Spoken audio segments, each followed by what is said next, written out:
Hello दोस्तों, आप सभी का स्वागत है हमारे चैनल आर के स्टडी टॉपिक्स में। दोस्तों, इस वीडियो में हम पढ़ेंगे हिस्ट्री के टॉप 25 मोस्ट इम्पॉर्टेंट क्वेश्चन जो आपके सभी प्रतियोगी परीक्षा के लिए महत्वपूर्ण होंगे। दोस्तों, आज है 14 अप्रैल। आज ही के दिन बाबा साहब भीमराव अंबेडकर का जन्म हुआ था।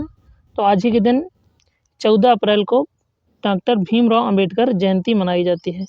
तो उनके जन्मदिन के उपलक्ष्य में कुछ अंबेडकर जी से संबंधित महत्वपूर्ण पॉइंट बताएंगे जो आपके एग्जाम के लिए भी महत्वपूर्ण होंगे। पहला, जन्म कब हुआ था? तो 14 अप्रैल 1891 में इनका जन्म हुआ था। कहाँ पर हुआ था? महू, मध्य प्रदेश में। और इनकी मृत्यु कब हुई थी? तो 6 दिसंबर 1956 में 65 वर्ष की उम्र में इनका देहांत हो गया था। इनकी समाधि स्थल का नाम है चैत्य भूमि, जो मुंबई, महाराष्ट्र में स्थित है। ये भी एग्जाम की दृष्टि से इम्पोर्टेंट पॉइंट है।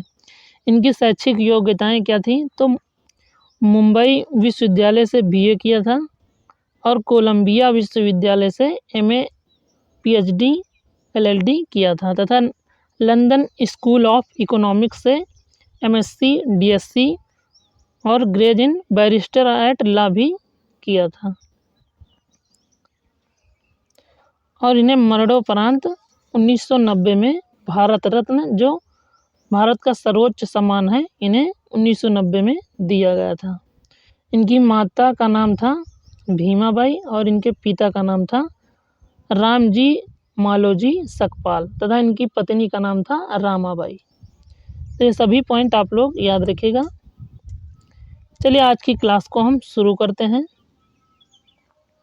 आज की क्लास में हिस्ट्री के टॉप 25 क्वेश्चन हैं जो आपके एग्जाम के लिए हेल्पफुल होंगे। पहला क्वेश्चन है, मेगास्थनीज ने भारतीय समाज को कितनी श्रेणियों में विभाजित किया था? इम्पोर्टेंट पॉइंट्स है। राइट आंसर हो जाएगा ऑप्शन सी, 7 श्रेणियों में विभाजित किया था। दूसरा क्वेश्चन है, उपनिषद काल के राजा अश्वपति शासक थे। राइट आंसर हो जाएगा ऑप्शन सी, कैकेयी के शासक थे। अगला क्वेश्चन है क्वेश्चन नंबर 3, सर्वप्रथम रोम के साथ किन लोगों का व्यापार प्रारंभ हुआ था? ये भी क्वेश्चन एग्जाम में बन सकता है। तो सर्वप्रथम किसके साथ हुआ था? तो तमिलों एवं चेरों के साथ उनका व्यापार प्रारंभ हुआ था। क्वेश्चन नंबर 4 है, चरक संहिता नामक पुस्तक किस विषय से संबंधित है? ये भी क्वेश्चन कई बार एग्जाम में रिपीट होता है। तो किससे संबंधित है? तो चिकित्सा से चरक संहिता संबंधित है, ऐसा एग्जाम में पूछा जाता है। क्वेश्चन नंबर 5 है, ऋग्वेद का कौन सा मंडल पूर्णतया सोम को समर्पित है? ये भी क्वेश्चन इंपॉर्टेंट है। तो ऋग्वेद का कौन सा मंडल है? तो 9वें मंडल में सोम को समर्पित है। अगला क्वेश्चन है क्वेश्चन नंबर 6 है, ऋग्वेद में सबसे पवित्र नदी किसे माना जाता है? ये भी क्वेश्चन एग्जाम में पूछा जाता है। तो सबसे पवित्र नदी कौन थी? तो सरस्वती नदी को सबसे पवित्र नदी ऋग्वेद में माना गया है। अगला क्वेश्चन है क्वेश्चन नंबर 7, वह स्रोत जिसमें पाटलिपुत्र के प्रशासन का वर्णन उपलब्ध है वह है? तो पाटलिपुत्र के प्रशासन का वर्णन किसमें है? तो इंडिका नामक पुस्तक में पाटलिपुत्र के प्रशासन का वर्णन मिलता है। क्वेश्चन नंबर 8 है, किस वेद में जादुई, माया और वशीकरण का वर्णन मिलता है? ये भी क्वेश्चन कई बार एग्जाम में रिपीट हुआ है। तो किस वेद में जादुई टोने का वर्णन मिलता है? तो अथर्ववेद में हम जादुई टोने का वर्णन देखते हैं। क्वेश्चन नंबर 9 है, अशोक के शिलालेखों में प्रयुक्त भाषा कैसी है? ये भी क्वेश्चन एग्जाम में पूछा जाता है कि अशोक के शिलालेखों में कौन सी भाषा प्रयोग की गई है? तो कौन सी भाषा प्रयोग की गई है? तो प्राकृत भाषा प्रयोग की गई है। क्वेश्चन नंबर 10 है, निम्नलिखित में से किस मौर्य राजा ने दक्कन की विजय प्राप्त की थी? इंपॉर्टेंट क्वेश्चन है, किस राजा ने प्राप्त की थी? तो चंद्रगुप्त ने दक्कन की विजय प्राप्त की थी। क्वेश्चन नंबर 11 है, निम्न में से कौन सा क्षेत्र अशोक के साम्राज्य में सम्मिलित नहीं था? तो कौन सम्मिलित नहीं था? तो श्रीलंका अशोक के साम्राज्य में सम्मिलित नहीं था। दोस्तों चैनल में नए आए हैं तो चैनल को सब्सक्राइब करके बेल आइकन जरूर दबा लीजिएगा, जिससे कि मेरे सारे वीडियो का नोटिफिकेशन आप लोगों तक जरूर पहुँचे।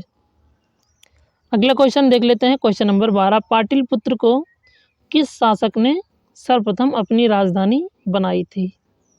तो किस शासक ने बनाई थी? तो चंद्रगुप्त मौर्य ने पाटलिपुत्र को राजधानी बनाई थी। अगला क्वेश्चन है क्वेश्चन नंबर 13, पाटलिपुत्र में स्थित चंद्रगुप्त मौर्य का महल मुख्यतः किससे बना था? इंपॉर्टेंट क्वेश्चन है, किससे बना था? तो लकड़ी से उसका निर्माण हुआ था।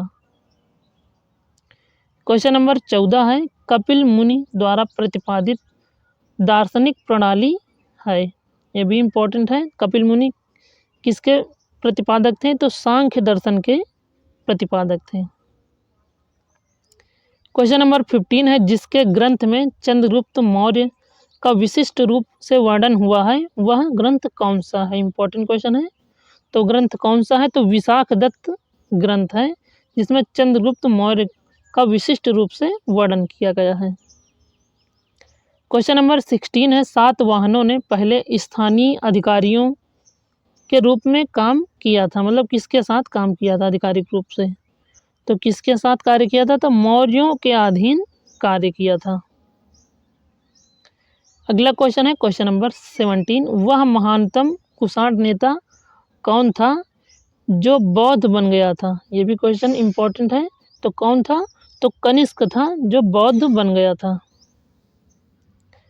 क्वेश्चन नंबर 18 है, कुषाण काल के दौरान मूर्तिकला की गंधार शैली निम्नलिखित में से किसका मिश्रण है? इंपॉर्टेंट क्वेश्चन है। तो किसका मिश्रण है? तो भारत और ग्रीक शैली का मिश्रण है। क्वेश्चन नंबर 19 है, किस स्थान से अशोक के स्तंभ के लिए पत्थर लिया जाता था? तो किस स्थान से पत्थर लिया जाता था?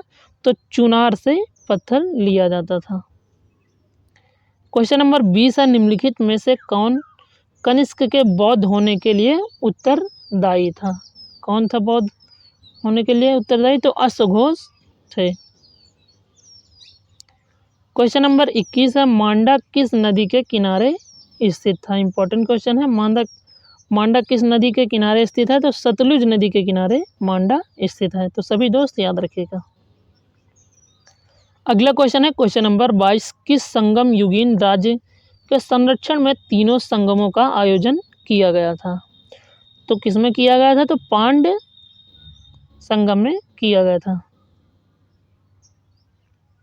क्वेश्चन नंबर 23 है, गुप्त वंश के किस शासक ने सर्वप्रथम महाधिराज की उपाधि धारण की थी? तो किसने धारण की थी? तो चंद्रगुप्त प्रथम ने महाधिराज की उपाधि धारण की थी। क्वेश्चन नंबर 24 है, कवि कालिदास किसके राज कवि थे? एग्जाम की दृष्टि से इंपॉर्टेंट क्वेश्चन है। किसके राज कवि थे? तो विक्रमादित्य के राज कवि थे कवि कालिदास। अगला क्वेश्चन है, उत्तर गुप्त युग में जो विश्वविद्यालय प्रसिद्ध हुआ था वह था, यानी कि उत्तर गुप्त में कौन सा विश्वविद्यालय प्रसिद्ध हुआ था? तो नालंदा विश्वविद्यालय प्रसिद्ध हुआ था। आज की क्लास का अंतिम क्वेश्चन है, खजुराहो मंदिर का निर्माण किसने कराया था? यह भी क्वेश्चन कई बार एग्जाम में रिपीट हुआ है। तो खजुराहो के मंदिर का निर्माण कहाँ किसने करवाया था? तो चंदेल शासकों ने खजुराहो के मंदिर का निर्माण कराया था। और खजुराहो का मंदिर कहाँ पर स्थित है? सभी दोस्त कमेंट करके ज़रूर बताइए और बताइए कि आज की वीडियो कैसी लगी। मिलते हैं किसी अगली वीडियो में किसी नए टॉपिक के साथ। तब तक के लिए जय हिंद, वंदे मातरम।